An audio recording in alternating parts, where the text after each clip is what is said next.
That part is really hard of where do I fit? That's really hard. I think, I'm not a mom. I spent over 10 years on the fence, really getting comfortable and leaning into my kid-free decision. But I also feel like it's offensive to say that I'm fully kid-free because that's, disrespect to my husband and his son. So it is hard to think then where do I belong? And not fully with stepmoms either, because I'm not kind of in the trenches raising littles. So finding my footing absolutely has been challenging. I'm Keltie McGuire, and you're listening to the Kids Are Childfree podcast. Hello, everyone, and welcome to the Kids Are Childfree podcast. Today, we're going to be speaking with a former client of mine. This is someone who had gone through my Confidently Childfree group program about a year and a half ago. And the reason she has come onto the podcast today is because her and I have kept in touch since the program. Now, she is a stepmom who is child-free by choice. And what she shared with me is that there has been some complexity in that identity because her stepchild is a grown man. He is an adult now. She came into his life when he was 16, as you'll hear about today. She herself has chosen not to have children, and yet her husband is a father. And, we talked about the fact that in the child-free space, it can be it can feel kind of muddy is maybe the way of putting it when you are someone who has a child in your life, if you're raising a child in some capacity, and yet you've chosen not to have kids yourself, that can be a difficult place to be in. And so her and I talked about the fact that effectively you have to be the change. If this is something that has been challenging for her, maybe giving voice to that and speaking about that experience can help someone else to feel seen. So today, we're going to be speaking with the lovely Tonya Kelly, who has a background in social work and is an owner of a private practice clinic in Ontario, Canada. Tonya specializes in trauma treatment for first responders, and she also works with individuals and couples to help them explore old patterns, heal from painful experiences, and reconnect with their sense of self.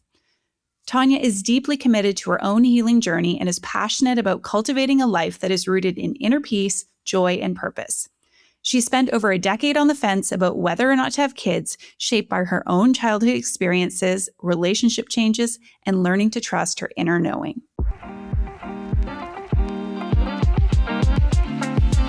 Tonya, I'm so happy we're having this conversation.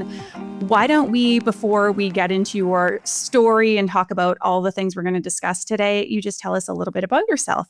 Okay, sounds good. Thank you, Keltie. So I'm Tonya. I live in Toronto, Canada. I'm a therapist. I own a private practice clinic. I'm an only child. I've got a dog, a cat, and I'm chosen child-free. Amazing. Okay, and can I just say I love that you're Canadian because I'm trying to think. I'm not going to try and rack my brain and go through all 100 plus episodes we have, but we haven't actually had that many Canadians on, I don't think. Oh, well, happy to be part of that count. Yeah. Woohoo. Go Canada. For people who don't know, I live in Germany, but I'm Canadian, proudly so. And we have, a small rivalry, Toronto, Vancouver, but not really. They're both good places. Yes, absolutely. Yeah. Okay, cool. So you mentioned you have chosen the child-free path or child-free by choice. I'm curious, was that something that you definitively knew, you came out of the womb and said no kids for me, or is that something that you had to arrive at over time?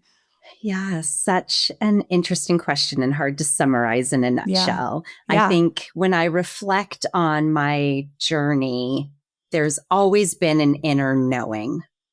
But I think society, early messaging made that not an option. Okay. So that's where my decision got kind of muddy or clouded. But if I'm really honest in my reflection, I think I've always known deep down. Yeah. So I'm curious, is that something, do you remember having stated that, for example, as a young girl? I know some people say I told my own mom I wouldn't have kids, or did you assume you would have children despite this knowing? I'd love to hear a little bit about your upbringing and when you were young. Yeah. I think I always assumed for sure because not having kids wasn't proposed as an option. Okay. So I remember as a teenager, for example, the messaging from my mom, if she would talk about her friends And it was always, they're trying, they're going through infertility. It was very sad. And of course, when you want kids and you're struggling in your fertility journey, heartbreaking, devastating. Yeah. But the messaging was, that's really the only reason why you don't have kids. Yeah. Okay. So it's really the only valid and acceptable reason not to. And I do remember in kind of overhearing adult conversations when I was young, thinking, if I did go to the doctor and was told, I'm really sorry, Tonya, you're not going to be able to have kids, that I would be able to say to the doctor, like, you don't have to tell me that lightly. It's okay. You're actually like getting me off the hook. Okay, like interesting. In a way that, right, where that news for some people, rightfully so, is absolutely shattering. Yeah. And I knew early on that like a doctor wouldn't shatter me, that actually it would be my green light not to go in that direction. So that's kind of the earliest memory I have of that. Really, if I was having infertility issues, that would be the acceptable reason not to. Okay. And you mentioned growing up, and I just want to say me too, as far as this experience of not having really other examples, or that the people I knew of who didn't have children, it was definitely circumstantial, in the sense of not being able to. Do you remember messaging like you being told that you would have children or you should?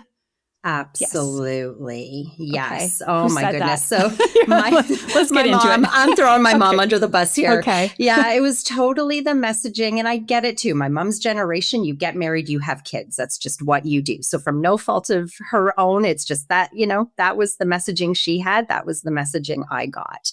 So, some of the things that I would hear is, you'll never regret having kids. So why wouldn't you do that? If you did it, you would never regret it. It's the best thing I've ever done. Which is flattering, right? Thanks, Mom. Yes. Yeah, absolutely. Absolutely. But then with that, it kind of implies that my accomplishments maybe aren't good, or they're not the best thing. Totally. They're good, but it's not the best thing I could ever do. Right. So those little like messaging, my mom has also said, I'll retire when I become a grandmother. And I'm like, well, geez, Mom, then you're going to be working an awful long time. I don't know what to tell you.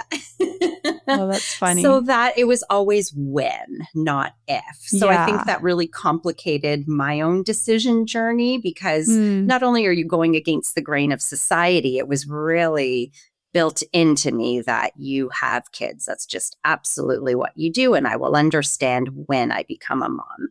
Yeah. Do you remember stating those desires to remain child-free, or the lack of desire for motherhood? Like, do you remember stating that out loud at any point? Like, did you say to your mom, I don't want kids, and therefore she said you won't regret having kids? Or like, did that just come unsolicited? Yeah. So I think for a big chunk of my journey, I was on the fence. So I didn't tell her that because I didn't even know that I wasn't.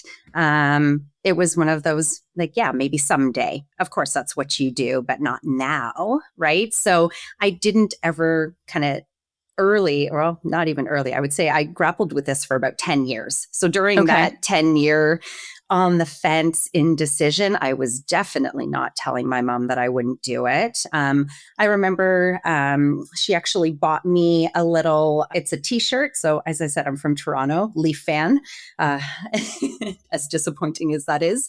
And she bought me a shirt, and it had an arrow, and it said future Leaf fan. And it was a maternity shirt. What? So I just tucked that in the closet. Like, it was very forward that I would be having a kid. And I remember some of these things were really starting to drive me nuts, as this decision weighed on me so much. Totally. And having my mom's input like that, as you can imagine, is super not helpful. No, absolutely.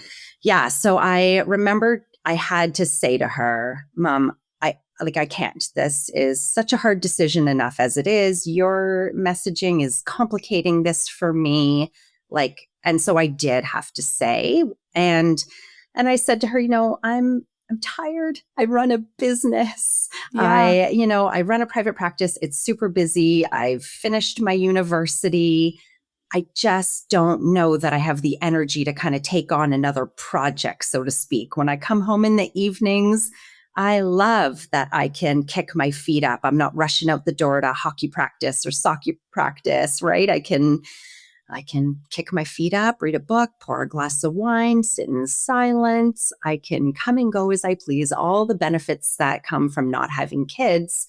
And so when I said to my mom, like, I just don't know that I have it in me to do that. And even that, I know I was kind of saying it tentatively because I also know I'm breaking her heart in this decision, especially because I'm an only child. Yeah. Right. So that's another layer of pressure. But I remember her response to that. She said, so my business partner, her and I run the practice, and she has 2 kids. Mm-hmm. And my mom's response was, well, she can do it. She has a business and she has 2 kids. So again, kind of grappling with that messaging is, am I enough? Are my accomplishments enough? Should I feel guilty that I kick my feet up in the evenings? Should I be doing more? Yeah. Did you feel guilty? Like when she said something like that? I mean, first of all, when was it that you had that conversation in your journey, or like how long ago was that? I would say it was probably about 4 or 5 years ago. Okay. And how old are you now today? 40. Okay. So when you were about 35, you were like, listen, Mom, like, yeah, I'm not sure this is going to happen. And had you like, would you say that was like kind of, I don't want to say the big coming out as far as like, it sounds like you were still on the fence, but was that the first time you'd really said to her, like, I don't know if I'm going to have children? Absolutely. Okay. Yeah. And so she made the comment about your business partner, to which, I mean, what did you say to that? I think I got mad at her. Like, I'm trying to remember, like, but I think I was like, gosh, this is exactly the problem. Yeah.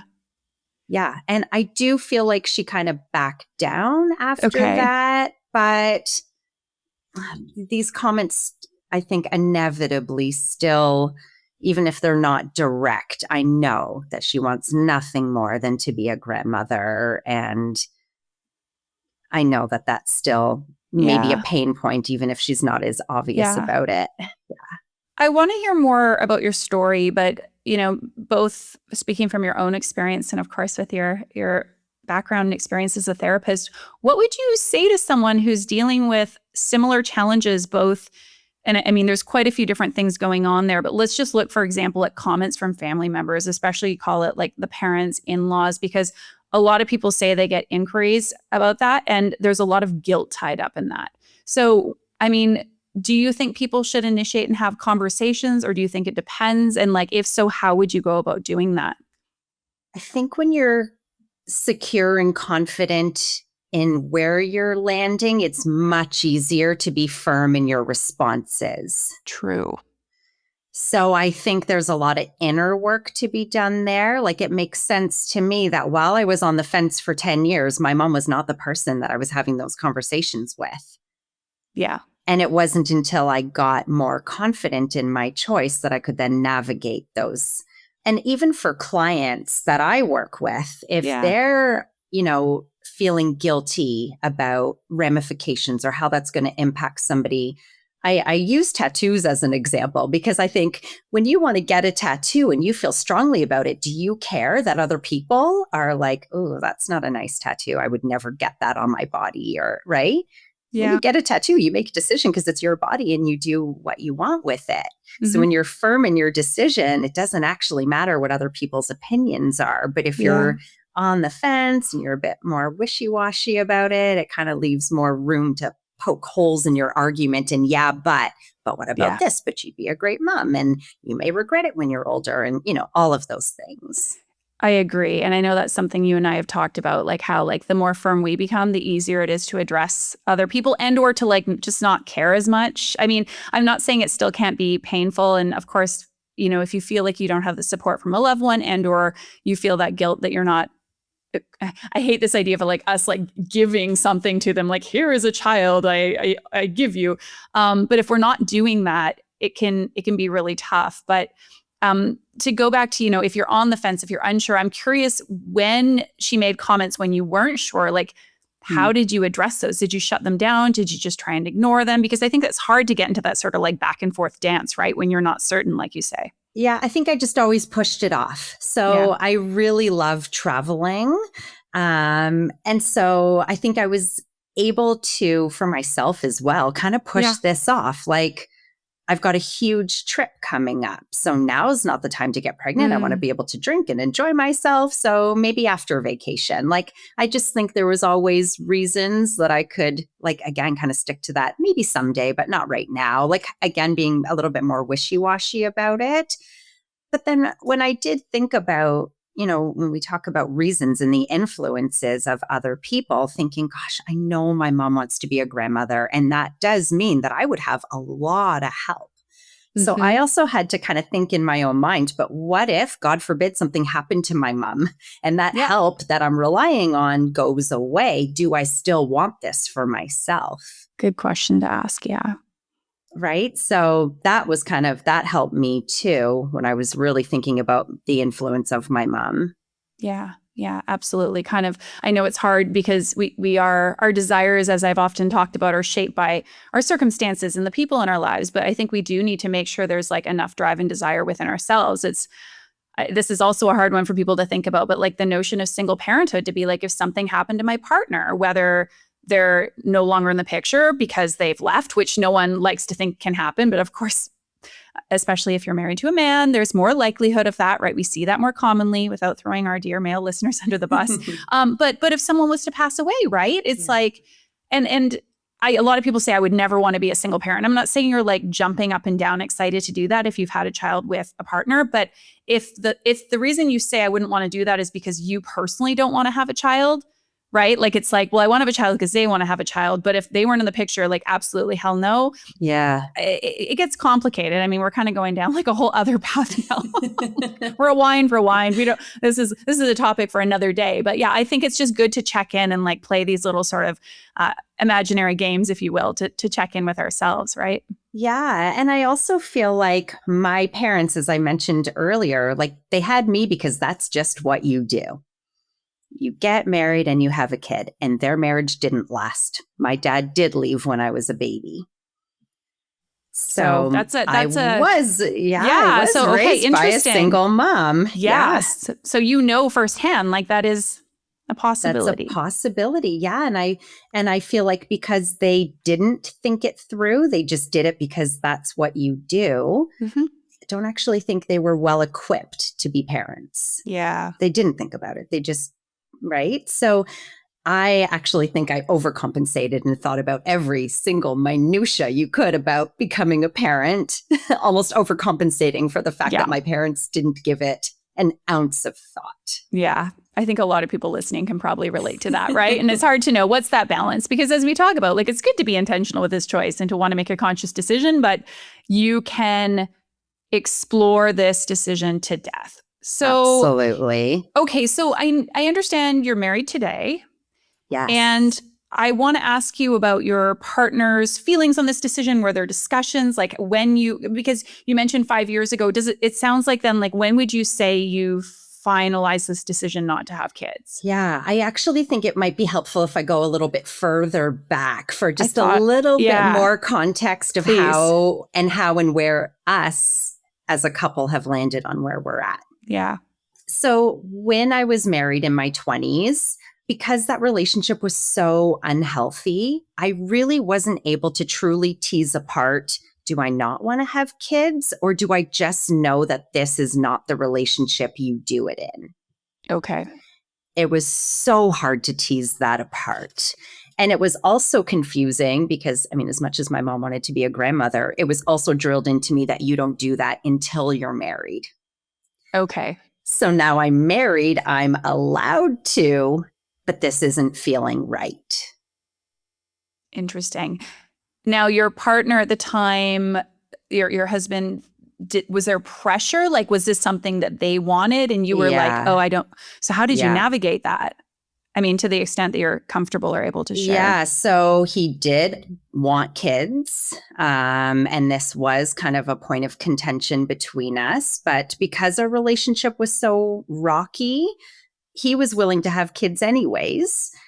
I come from divorce. I wasn't willing to do that. So I was able to kind of push that off because it was like, this doesn't feel right. Let's go to marriage counseling. Okay. Let's see if we can work on our relationship. And if there's some sustained improvement, maybe we could have that conversation. Ultimately, we got divorced. Okay. So, but that pressure was definitely there. But it was also an inner knowing of, I don't know what my future has in store, but I know this isn't it. And this isn't the relationship you have a kid in, for sure. Okay. Coming from divorce, I wasn't going to repeat that cycle. Yeah. Good for you for knowing that. Yeah, hard, obviously. That was a tough time. And you're in your 20s and I'm trying to figure myself out. And so then we got divorced and I was in my early 30s. And I thought, okay, now I can really figure this out for myself. And in your early 30s, you still have lots of time. So I thought, now I can see, do I actually want to be a mom, or was it that relationship? I have time and space now to figure that out. So I thought, just my luck. I am going to be a single cat lady and meet the man of my dreams in years from now. And it's going to be too late for me to have kids. And I'll realize that I wanted to be a mom all along. But that's what you thought would happen. Yeah, okay. But now it's going to be too late. Okay. The story changes now. Yeah. So I thought, what if? Now I'm going to meet, my knight in shining armor. And I'm going to think, yes, shoot, I want to have a kid and it's going to be too late. So when I was single, I actually contacted a fertility clinic to talk about options for freezing my eggs so that I didn't have to feel rushed back into the dating pool. Yeah. I don't want that. Coming at a divorce, I knew I need time and space for myself. I had to land on my own 2 feet and, heal from that. But as the clock's ticking, again, not sure if I wanted to be a mom. So I thought freezing my eggs would be a really good way to kind of figure it out later. But interesting enough, I had the phone consultation. And when I heard the process and the appointments and kind of what was involved, it felt very daunting to me. So daunting that I thought, you know what? I'm actually willing to leave this up to chance. If it's meant to be, it will be. And if it's not, it's not. There's a lot of information there for me, though, because I think I've done a lot of daunting things in my life. Good point. Yeah. Right? I've gone to university. I've opened a business. I ended a marriage. I uprooted my life. I've done very daunting things. So there was something missing there that wasn't compelling enough for me to do the thing anyways, even being on the fence. Yeah. I thought we would just chat for a moment about the benefit of having a plan when it comes to making this kids or child-free decision. Because if you're anything like me, when I was trying to navigate this choice, there's a lot of spinning in circles. There are moments where you're thinking the same thought on and on and on over and over again, where you're spinning out, thinking about worst case scenarios, and yet there's a chance you're not actually making that much progress by doing these things. Let me know if that's familiar. Let me know, are you feeling more stuck today than you were when you first started exploring this decision? If you can relate to what I'm sharing, then having a plan to approach this decision can make all the difference in the world, especially when it's a plan that is proven to help people get clarity on this path. What am I proposing? Well, I am proposing that if you are a woman who is on the fence about kids, that you check out our Kids or Child-Free group coaching program that starts on April 28th, because this is going to give you a dedicated time and space to explore this decision in a step-by-step way with me as your guide, alongside others who are also stuck making this decision.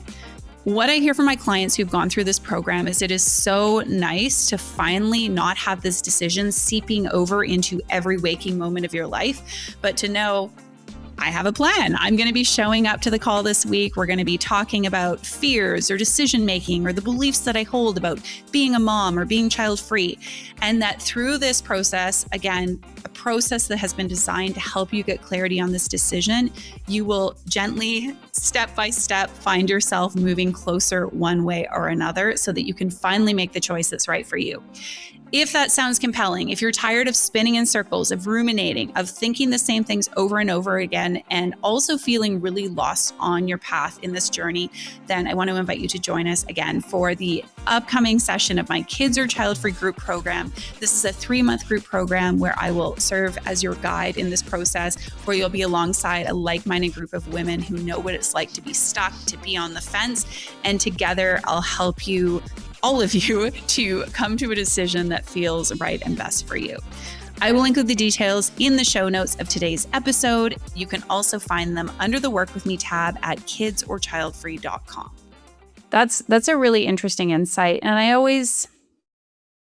the egg freezing question, which PS listeners, and I won't be able to direct you to them by number, but I can put them in the show notes. We have at least a couple episodes where we talk about egg freezing, and it's a tough thing for me to speak to or advise on, because I think in some cases it can be just pushing the inevitable decision you have to make further down the line, right? Which, I mean, that's often what it is, right? That people are like, yeah, of course, that's why I want to do it, but yeah, I think there's some information there, like you say. And I'm curious, did you think that at the time, or is that hindsight to realize like, oh, the fact that I was kind of keeping that at arm's length and thinking, oh, that feels like a lot. Like, is this interpretation now looking at it? Or at the time, did you realize, oh, maybe this is showing me I don't want this as much as I think I could or should? I would say both. Yeah. Because at the time, I mean, I wasn't compelled enough to book a second appointment.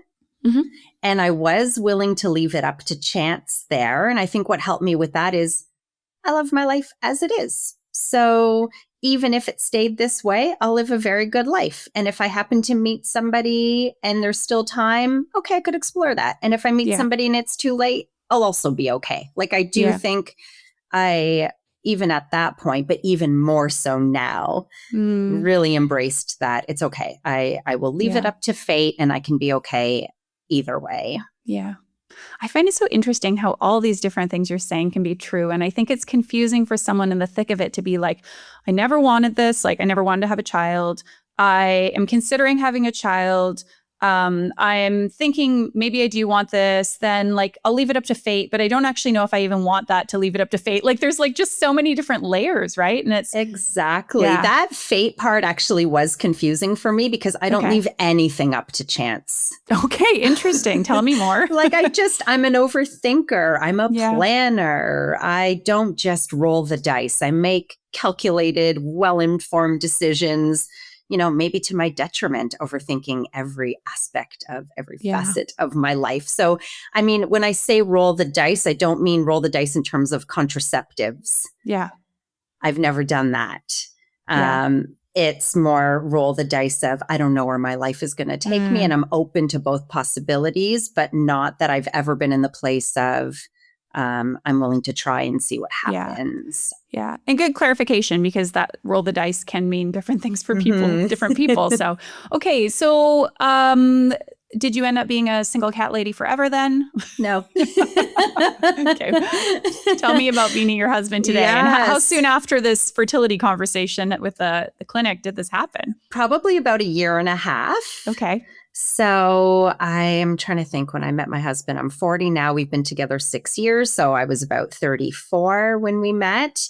And I thought, holy crap, this is the relationship you have a kid in. For sure.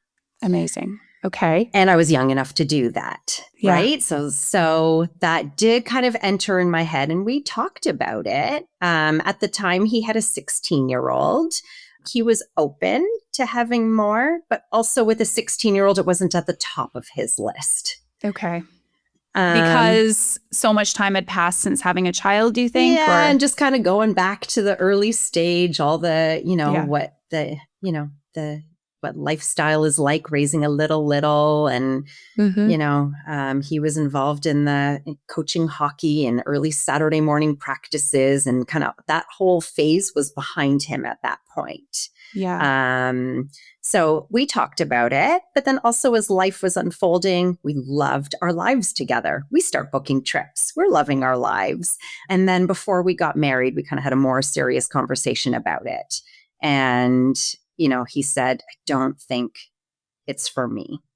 So kind of if you do want that, we need to really think about Yeah. Like, before we get married, if that's something that you want, I don't want to hold you back.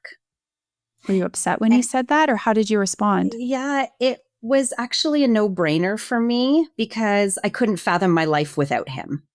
So if my options were ending my relationship to be a mom or maybe meet somebody else, and no, again, the desire was not there enough, and I can't fathom my life without him. So that was the easy, it actually it was a no-brainer. Mm-hmm. But then there's challenges in navigating, my decision to not have kids. Well, my partner does. So that's come with more complications than I think I could have prepared myself for. I think when I met him and he had a 16-year-old, I thought, oh, well, that's easy. And I was going to ask, so did you guys meet online or through a friend or? We met in the most amazing way. Tell us. So we were both sitting on a patio I was with my roommate at the time. It was Thursday nights where I was roommate night at this patio. So we frequent that spot. And he was also there with friends. Of course, I don't know this.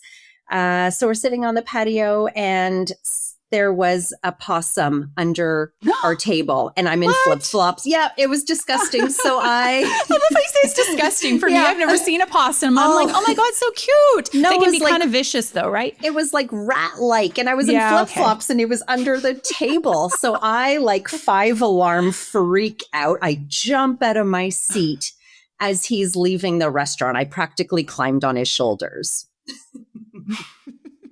So that is how we met. It's very romantic. And then you adopted the possum and lived happily ever after. Yeah, exactly.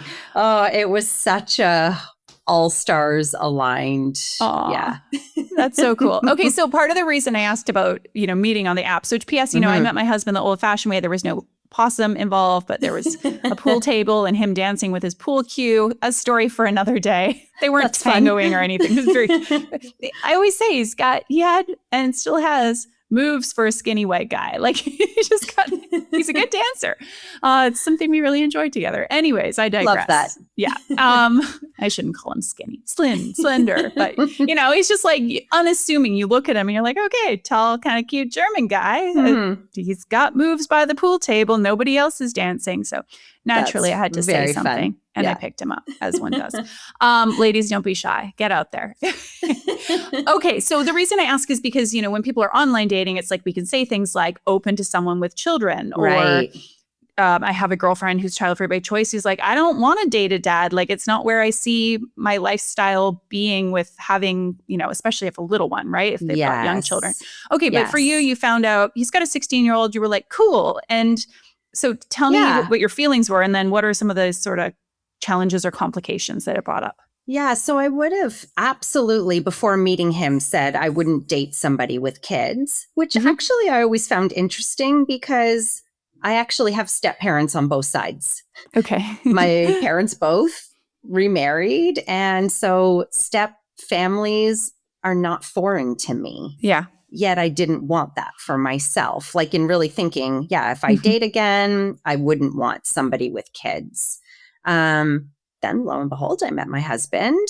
And when he said he had a 16-year-old, I thought, oh, well, I can get behind that. That's actually totally fine. I think when I was thinking I don't want to date somebody with kids, it was I don't want to start from diapers to, having to, live that lifestyle and raise them for a big bulk. So I thought, 16, that's easy. Kind of the harder years are behind you. So that felt more more freedom in that. So it wasn't a barrier for me at all.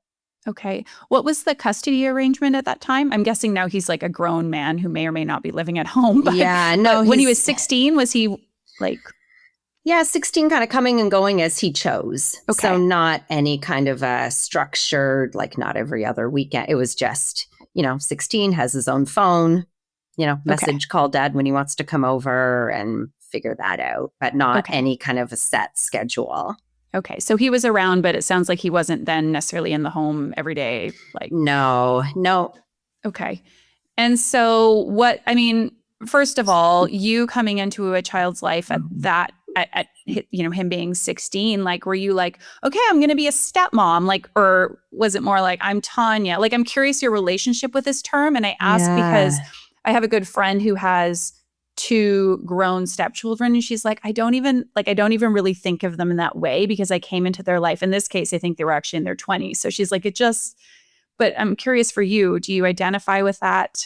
Did you? Yeah. Do you now? I mean, it's complicated. I think, we got married, so technically I am a stepmom. But I do think about how that might have looked very different if I would have not come in so late in the game.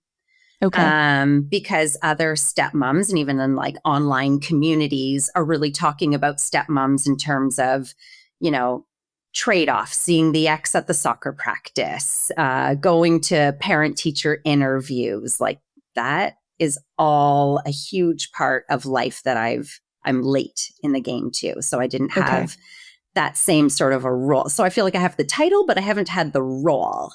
That makes sense. Okay.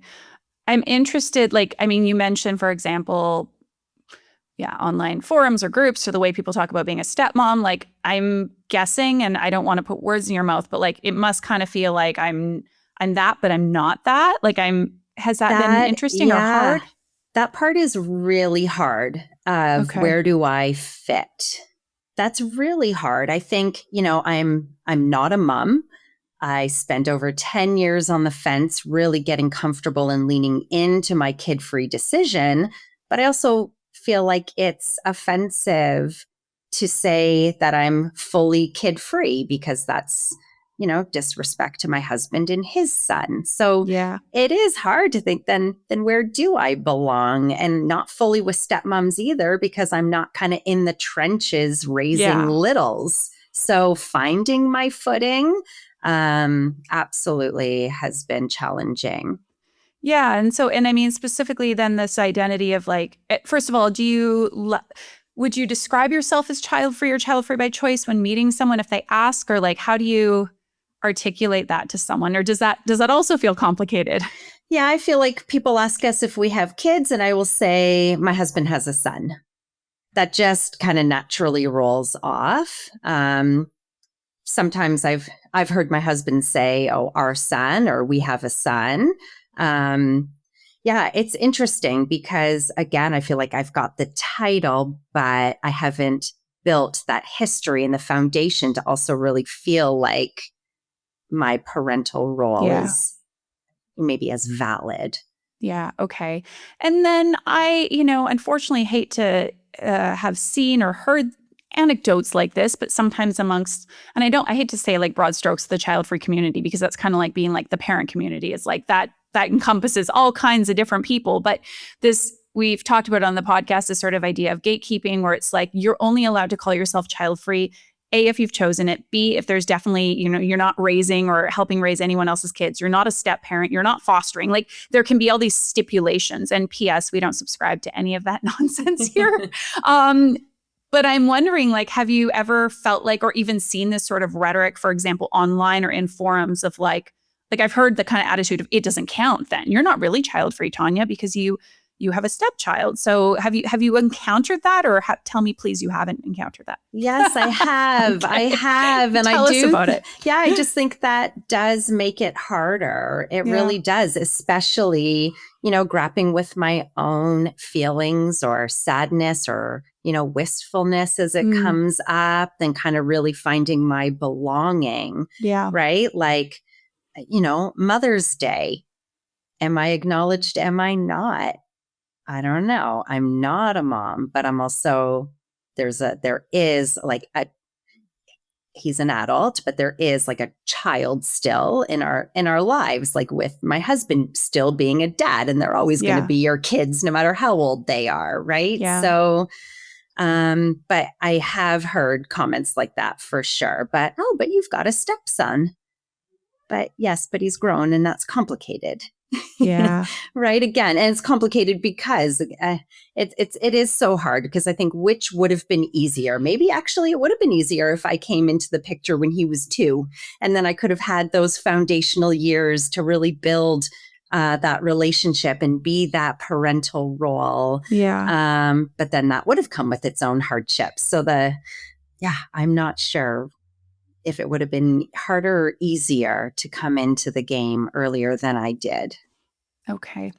I have a question, and it doesn't entirely pertain to your situation, because it sounds like then you really solidified your child-free decision, and then for your husband not to have more children for himself, like, heading into this marriage and everything. But for people who are finding themselves with a long-term partner or are married to someone who does have children of any age, but maybe I'm also thinking, like, call it a bit younger, they're maybe more present, they're engaged, involved. Yes. It can bring this whole question of being on the fence into strong relief, if you will, because it's like you're getting an upfront picture of how your partner might parent, but they're doing it possibly with another, co-parent. Yeah. These are not your own children, yet you're involved to varying degrees. And so it can be hard for people to assess, over and above all the other reasons it's hard to assess if you want to have kids or not. Like, do I want us to then have children together? And what is this showing me? So do you have any, advice, suggestions, questions people might ask themselves to sort of navigate this decision if they are also in that step-parent role? Yeah. Oh, it's such a hard place to be, for sure. I feel like one of the challenges are that I have a front row seat to a path that I didn't choose. And that front row seat is with my husband. So that's also painful, knowing that it's an experience that we won't share together. But yet I see him being a dad. So he's also not the one to provide comfort to me on the days that I might have a hard time, because he is a parent. So that layer of complication is really hard. And, I've often said, I think it would be so much easier to land confidently child-free if it was as common or acknowledged as a equally valid life choice as it was to have kids. I don't think I would have struggled nearly as much if it was more equal there. But then not having really chosen that together, I also see it under my own roof. Yeah. Right? Whereas couples that choose it together, you can kind of comfort each other. Like, totally. Oh, you would have been such a good parent. Or, if we had littles, we could have done this. Like, that's complicated for sure.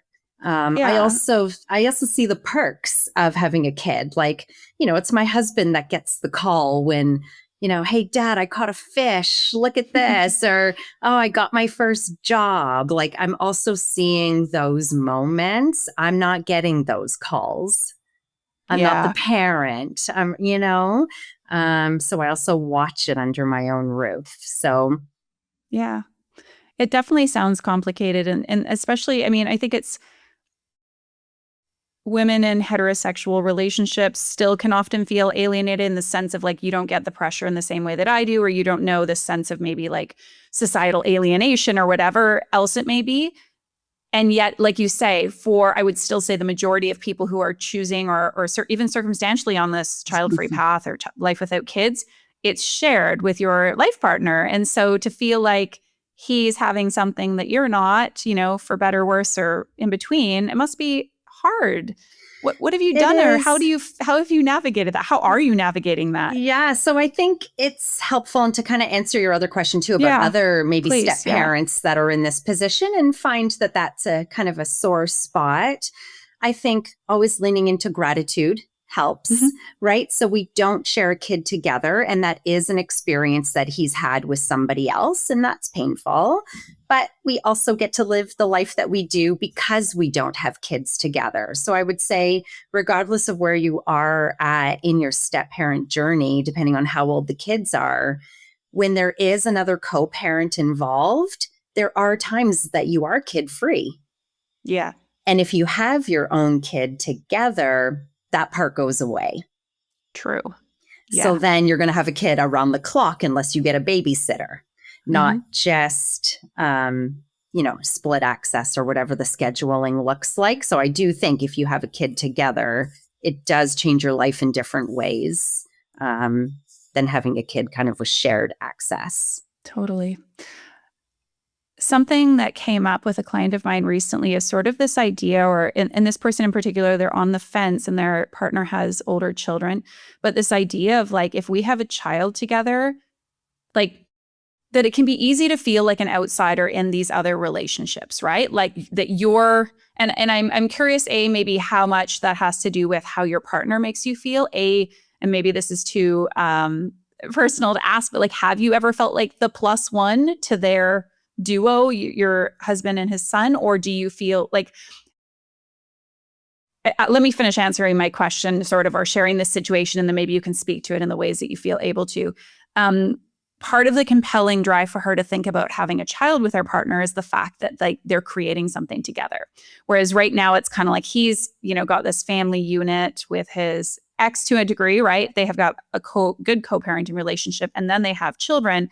And so it's like by having a child, it's like, it's not just the doing of having a child, but it's kind of symbolic in what that represents and building something together. So I guess I'm just curious if you have thoughts on that, if you relate to that, if like my encouragement with her is to perhaps think about other things that they might build and create, because I'm not sure if having a child is necessarily the path forward, but yeah. Yeah. Oh, I can absolutely relate to that. And I think it can be painful, and you can grieve that he had that experience with somebody else, and it's a bond, and it's also a forever connection.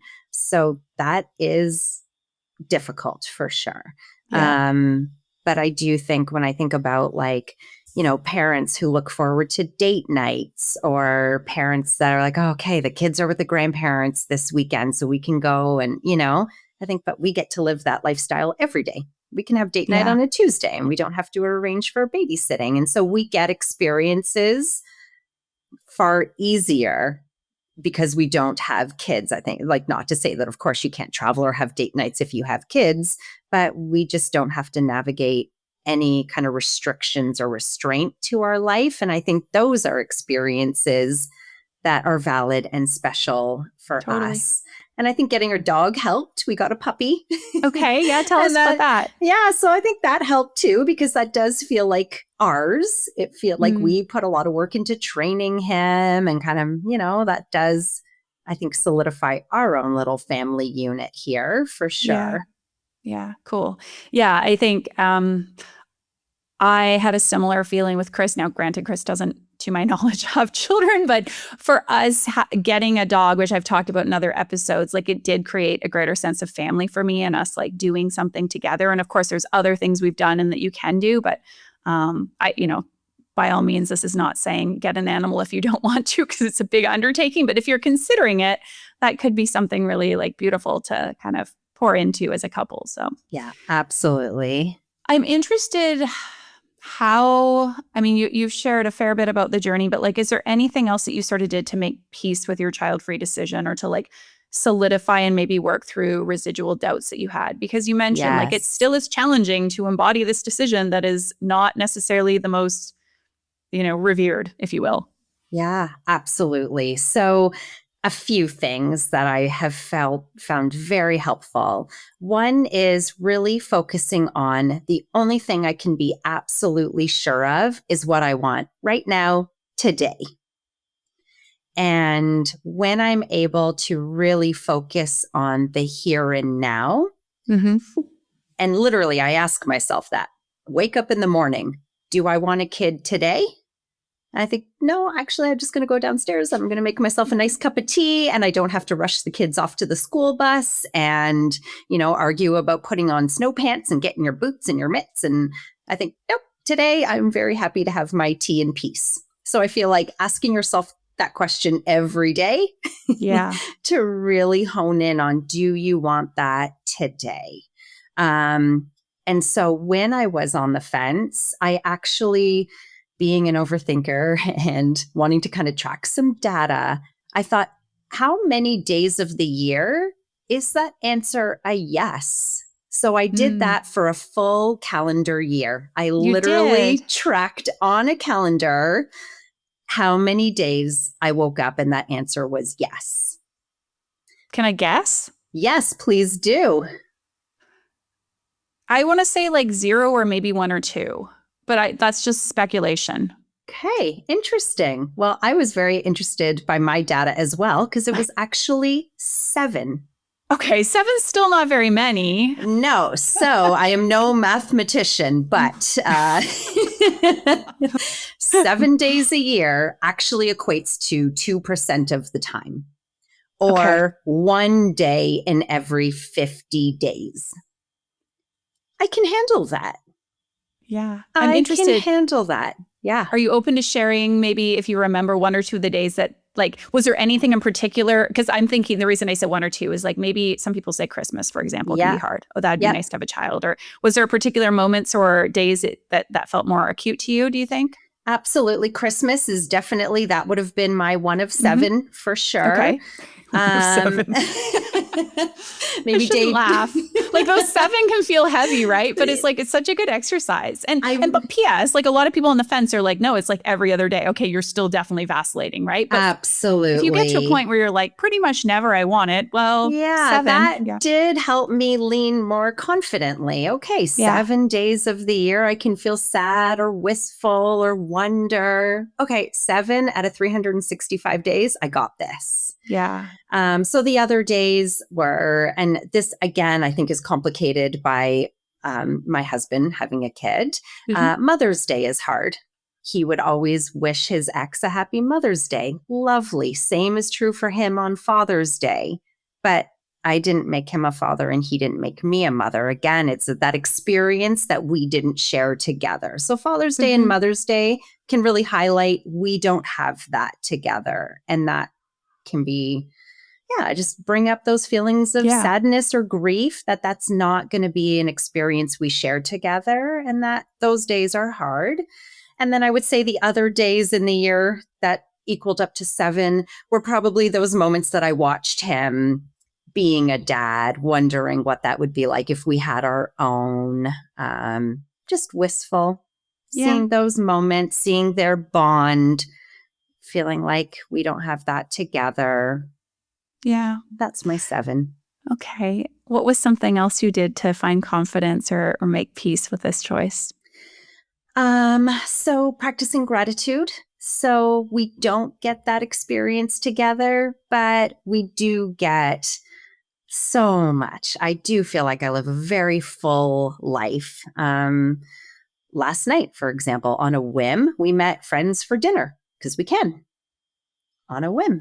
So these are nice perks. So I just think practicing gratitude for what I do have rather than the experiences that we aren't going to have together, that's helpful.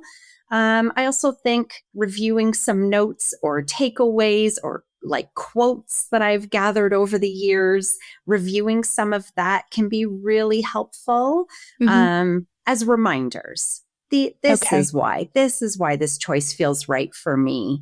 It feels like to have kids would be a big gamble, especially once I collected the data and thought, so for 98% of the time, am I willing to roll the dice in fear that I could regret this decision down the road? So again, really paying attention to what do I want today? Never mind down the road. You can only make decisions based on the information that you have at hand right now. And the other thing, I don't know if you're familiar with the ghost ship analogy. I am, but tell us some more about it. Okay. I don't actually know if you know who started this. Yeah, I'm fairly certain. I know it's very much connected with her, and I'm fairly certain it was Cheryl Strayed who had the podcast, as well as there's a book. I'm not sure it has the books of the same name, but the podcast was called Dear Sugars. But I'm pretty sure it was first originally attributed to a column in the Rumpus, I believe it is called. But it's called, The Ghost Ship That Didn't Carry Us. Yes. I'm like fairly certain Cheryl Strayed, they're her words. But if they aren't, which they might not be, it is, I think, largely connected with her because she shared it both in her column as well as on the Dear Sugar podcast with Steve Allman. So, but I'll fact check that and put the link to the piece in the show notes for people who want to check it out. But continue, tell us more about it. So I do find this analogy has been very comforting to me. So basically what it suggests is when you say no to something, you're saying yes to something else and vice versa. So if I say yes to not having kids or choosing the child-free life, inevitably I'm saying no to being a parent. If you take this job instead of that job, you say no to one thing, you say yes to another. And these experiences end up kind of becoming our ghost ships, or the path that we didn't take.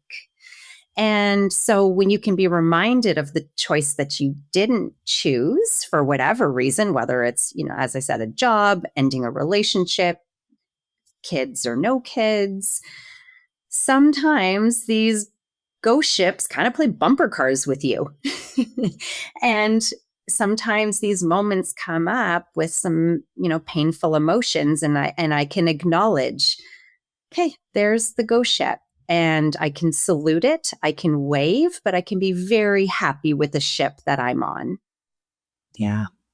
It's funny you're bringing up this metaphor, because I think it's been mentioned maybe on one or two other episodes of the podcast, and I've definitely had clients bring it up. But I have another guest I'm going to be interviewing on Monday who will be on the podcast soon.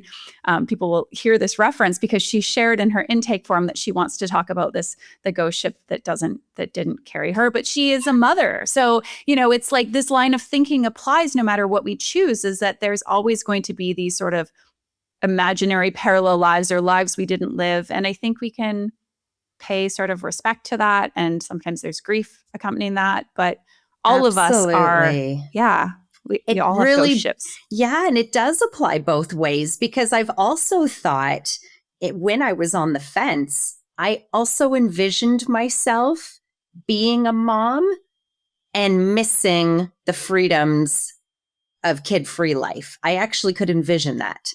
Yep. And so I think too, for parents thinking, what if I didn't? Where could I have gone? Where could I have moved? Where could I have traveled? What could I have done with more money? Right? So I do think it goes in all directions. Any path we don't choose, there can be I wonder what that would have been like. And that's okay. But again, centering and grounding yourself from a place of, but I'm on this ship. And this ship comes with these luxuries, and I'm good with that. I'm curious, if I may put you on the spot, ask you to speak to what, if anything, no pressure, you gained from the time we spent together. Gosh, that was over a year ago now, but you spent a month working with me and some other women in this Confidently Child-Free group that I offer. And part of that was actually the impetus for this conversation, because I remember, and maybe you can speak to that there was, I think, one other woman in the group who was a stepmom who had similar feelings as you and challenges around sort of this navigating this role and decision. And maybe you want to speak to that first, but how that was kind of highlighted for you. Yeah. Well, spoiler alert, we still keep in touch. So thank you. Oh, Yes. I love that. Yes. A couple friendships have come out of that group, which is lovely. It did highlight for me, though, I forget how many people were kind of in our cohort, so to speak. I think there was about 16 or 17. It was really big. Okay. Relative to some of the other groups, which have been smaller. So, yeah. Yeah. And so that does stand out to me. Because it was only the two of us that were in this boat. Everybody else was making the decision along with their partner. Yeah. I think we may have had one or two who were unpartnered. I don't want to, I might be incorrect, but the point being is that no one else is in this step-parent arrangement. Yes, exactly. So I thought, yes, we're all making this decision and grappling with whether or not we have kids, but there was only one other person that was with somebody that already had a kid in kind of this, role. So it was so helpful having a group of like-minded women to have these conversations with, to know that you're not alone. As I had mentioned, there weren't really examples of the kid-free choice in my childhood and my upbringing. It was not a path that I had very role models for. So to have a space with like-minded people that we could talk about these things. Keltie, your questions were so helpful in really trying to establish our values, what we want out of life, normalizing that this choice is okay. And it not only okay, but we can celebrate it.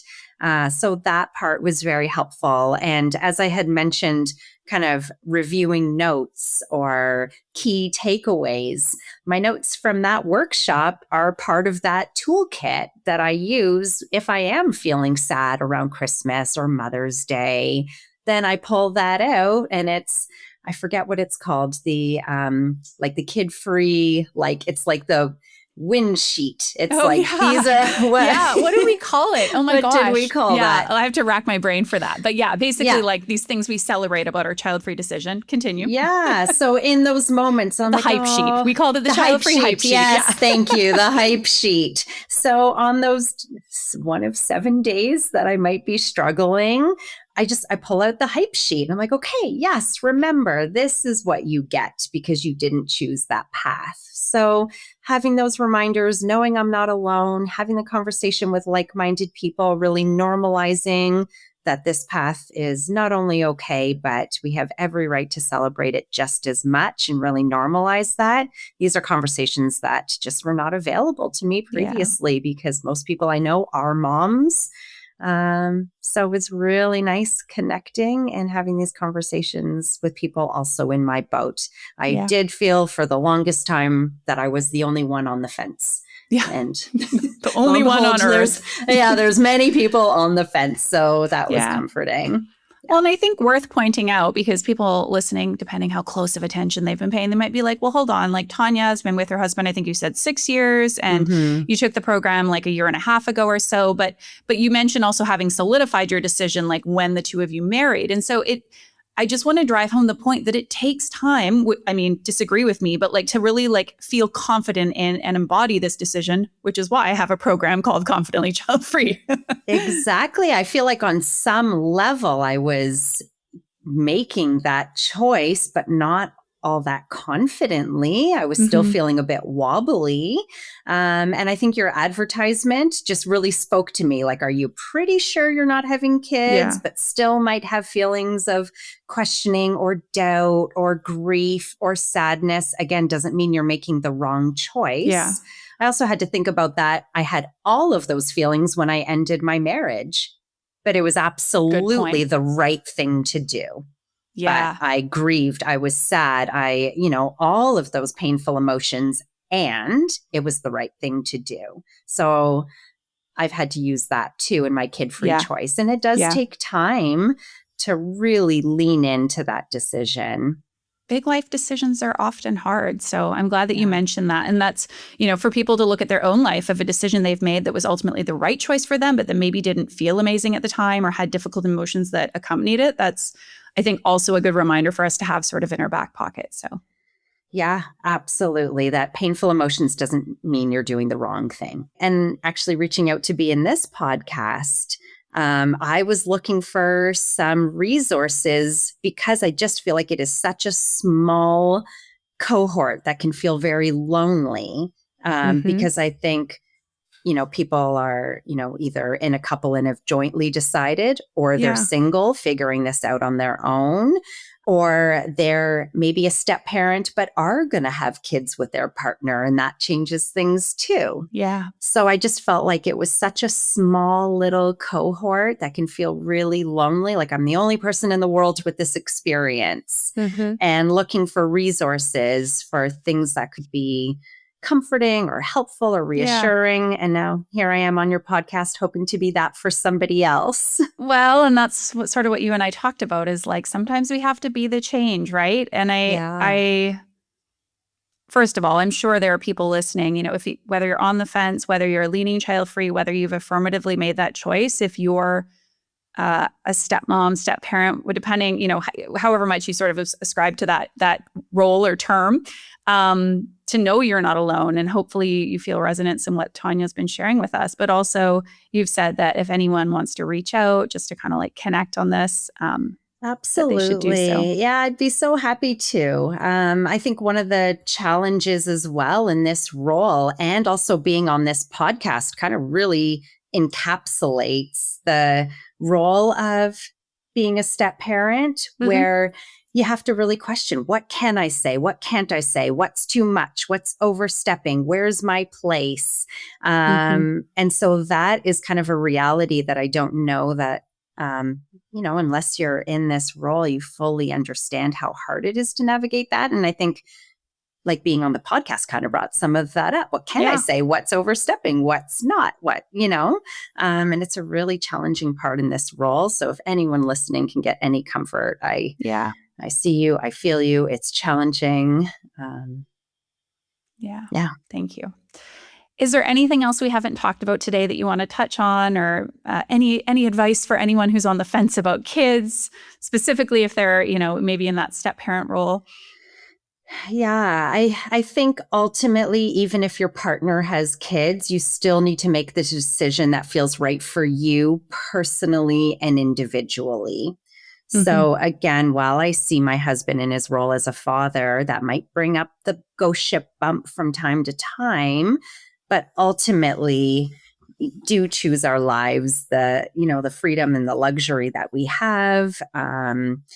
So we would have been giving that up had we have chosen to have kids together. And you can't have all experiences. Something's got to give, and that's actually okay. Yeah, this is a big one. We can't do it all. Sorry, folks. But like you say, it's okay. And it's actually where we find the depth and richness in the experiences we do choose, is by really committing to them and saying yes to them. So exactly. Yes. Thank you, Tonya. Where can people find you if they want to connect? You also, you have your therapy practice in Toronto, and you mentioned you can serve clients in Ontario. So maybe tell us about that as well. Yep, absolutely. So I provide online and in-person sessions just outside of Toronto, but I can practice Ontario-wide. I do specialize in first responders and couples therapy. Oh, wow. So more than welcome to reach out. I can, Keltie, give you my information for our website and contact information. Or if you want to reach out and have a conversation about the kid-free choice or being a step parent, happy to have those chats. Amazing. Okay. Well, we will put all those details in the show notes of this episode. And I'm just really grateful that you came on. Your cat is saying hello too. Yes, he is. What's your cat's name? Leo.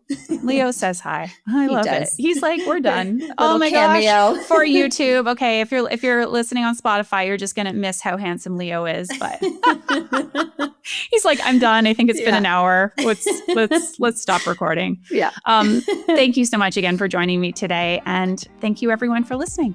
Thank you, Keltie. Don't go just yet. I have one more thing I want to share with you today, and that is an ask.